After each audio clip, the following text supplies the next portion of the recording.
Just a quick summary of the test content. So our shortest test, isn't it? It's just chapter 5. So within that we've got 5A, where we do area under the curve explicitly using integration techniques. So let's just say, for example, the area from 0 to 2 under the function x squared. Now let's talk about the steps you need. Okay, let's say it says find the area from 0 to 2 of x squared. The first thing you need is the integral statement. Alright, so even if they've written it above, I need you to write it again. That's the first step. Then the second step is the integral, so it's x to the 3 on 3 from 0 to 2.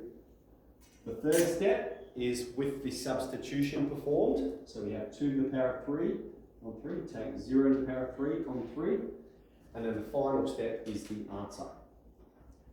Okay, so if you're at this step and it's something massive and long, you don't have to work it all out. You can just put this step in your calculator, remember? That's going to be the same for your wine glass folio as well. We want you to show these 3 steps, all right? But we're not interested in taking a long time to simplify this, okay? That's basic maths operations. We're not testing that, Kiva. All right, the other thing to say about this is that's for like something basic. The only time you will need to process this a bit more is if it involves e, ln, or some trig function, and it says find it exactly. Okay, and it's going to be very clear when it wants you to do that. It's going to say show all your working using an algebraic process, find the answer exactly, something like that. Okay, so that's 5A.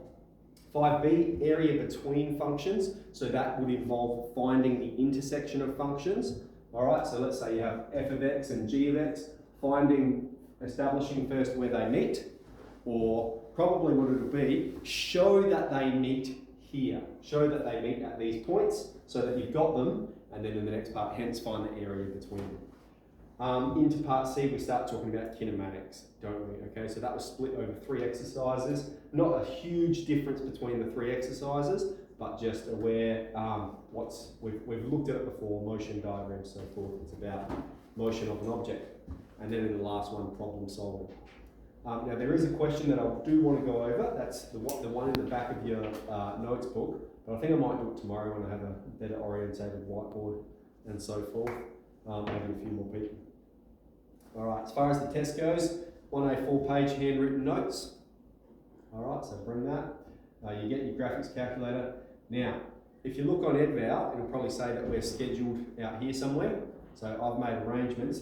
There's no exam on at the time, so we're going to be in the exam room, but the exam finishes at 10:20, so you're not allowed to come up until about 10:35. All right, so on Wednesday, have a bit of your lesson 1, 2 finishes, have a bit of recess, have a break upstairs at 10:35, and we'll start the test at 10:40. All right, so you can come in the back way again. I'll be up there setting up, opening up, but we'll be in the exam room for an hour doing the test.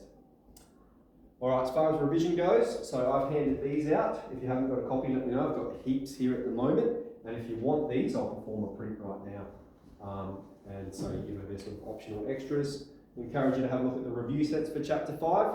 And if that's still not enough, let me know. I've got piles and piles of stuff from other schools and so forth that I can get for you. Any questions about content, test conditions, or revision? Wonderful. All right, so let's get into the lesson today, all you guys today, and then tomorrow there is one question that I would want to go through with you guys. All right.